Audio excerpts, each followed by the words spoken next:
Philippiens 3, verset 14 dit, je cours vers le but pour remporter le prix de la vocation céleste de Dieu en Jésus-Christ. Je cours vers le but.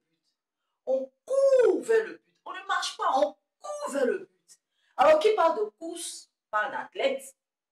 Nous sommes tous des athlètes pour remporter une course à laquelle Dieu nous appelle sur la terre. Moi, l'Éternel, je t'ai appelé pour le salut. Je t'ai établi pour traiter alliance avec mon peuple. Voici mon serviteur que je soutiens. Voici mon messager que je soutiens. Voici mon élu en qui mon âme prend plaisir. Voici mon messager. Je cours vers le but. On ne marche pas vers le but, on court vers le but. Je cours vers le but. Alors, qui parle de course, parle d'athlète. Il y a quelque chose qui te qualifie pour la course, c'est que tu es un athlète. Alors, dans l'aire de jeu, nous avons plusieurs athlètes. Et selon la tenue de l'athlète, on peut savoir si c'est un basketteur, si c'est un footballeur, s'il joue au tennis, ou s'il court au 100 mètres, s'il lance le poids, ainsi de suite. Et lorsqu'on a la tenue spécifique au sport qu'on pratique, il y a une aire de jeu dans laquelle nous avons le droit de courir. Et maintenant, selon chaque aire de jeu spécifique, il y a des règles. Les règles de jeu du basket sont différentes des règles du football, sont différentes des règles du tennis, et ainsi de suite. Maintenant, pour tous les athlètes, ce qu'il faut comprendre, c'est que il est très important d'avoir un bon départ. Parce que la course commence toujours par un départ. Celui qui commence bien, celui qui a un bon départ, se donne plus de chances de remporter la course. Alors pour ma part, je ressemble à quelqu'un qui a mal commencé sa course. Ce qu'il faut voir, c'est quelle est la place de la repentance dans la course pour le ciel. Parce que ce dont nous parlons de la course pour le ciel. Quelle est la place de la repentance dans la course pour le ciel? La repentance est un chemin incontournable, est un passage indéniable dans la course pour le ciel. Celui qui se donne un bon départ, se donne tous les moyens, toutes les chances de réussir sa course. Par ailleurs, si on a eu un mauvais départ, dans la suite de la course, on peut se donner des chances de réussir en se rattrapant, en étant endurant, en étant téméraire, en étant déterminé. On peut rattraper le mauvais départ et puis se donner les chances de bien finir. Ça a été mon cas. J'ai commencé le ministère sans commencer par le bon départ. En tant qu'athlète, il fallait d'abord chercher quel est mon sport spécifique à moi. La Bible dit en Romains 8, 29, ceux qu'il a connus d'avance, il les a aussi prédestinés à être semblables à l'image de Jésus. Nous sommes tous appelés à être semblables à l'image de Jésus. Mais maintenant, nous avons une destinée spécifique en tant que chrétien. Il me fallait trouver ma place de façon spécifique dans le travail pour le règne. Quand cette place a été trouvée, quand ce but a été trouvé, il me fallait maintenant marcher selon les règles de Dieu par rapport au but que Dieu m'a assigné. Et selon les règles par rapport au but que Dieu m'a assigné, je ne pouvais pas commencer mon ministère. Je ne pouvais pas embrasser la carrière de chant. Je ne pouvais pas me positionner comme la voix de Dieu dans ma génération sans me repentir. Jésus nous a montré la foi. Avant de commencer, au départ de toute chose, il a dit « Répentez-vous car le royaume des cieux est proche ». Tout ministère, toute œuvre chrétienne commence par la repentance. On ne peut pas commencer une œuvre chrétienne, une œuvre de Dieu, sans commencer par une vraie repentance, authentique et radicale. Ce n'est pas possible. Ça a été mon cas. J'ai commencé le ministère de chant sans être passé par la vraie repentance. Par la grâce de Dieu, Dieu m'a rattrapé dans ma course. Il m'a donné l'occasion de faire cette vraie repentance. Je l'ai fait. Et je suis devenue chrétienne. Une vraie chrétienne. Maintenant, où mon appel et mon ministère, mon aire de jeu spécifique, il fallait que je fasse une repentance publique qui était absolument nécessaire.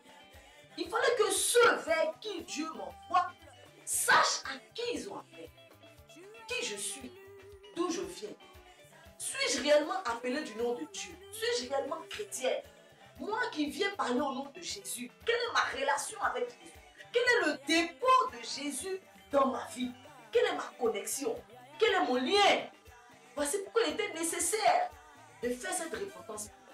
Il n'est pas possible pour un chrétien d'embrasser le ministère, l'appel, l'œuvre de Dieu pour laquelle Dieu le mettait en vie et puis ne pas passer, ne pas commencer par une vraie repentance. La vraie repentance représente le moyen incontournable par lequel on se donne toutes les chances de réussir la course.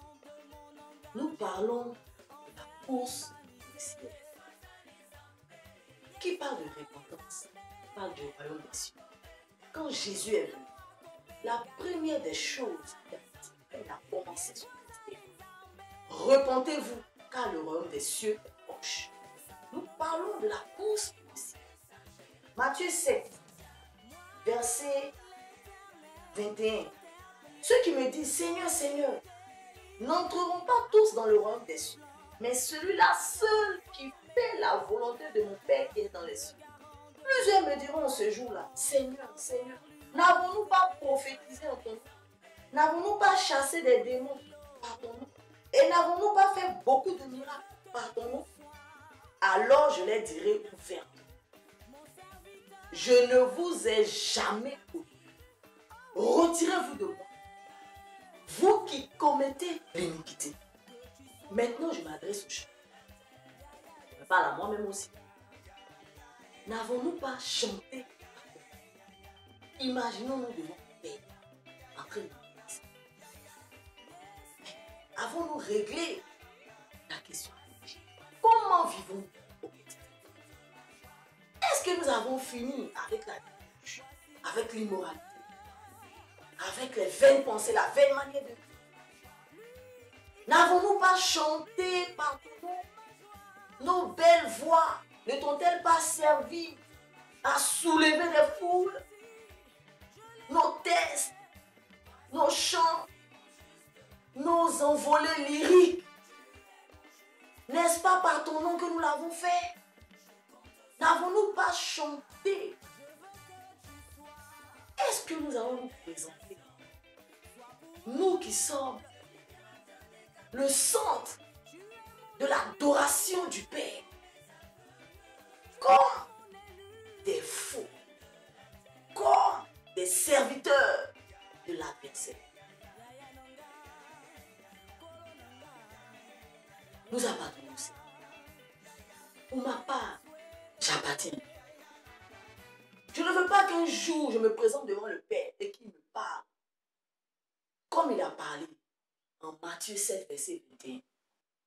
À ceux-là, éloignez-vous de moi, vous qui commettez l'iniquité. Je veux me retrouver un jour devant le Père qui me dit, entre dans mon repos, bonne et fidèle servante. Et c'est ce à quoi je travaille.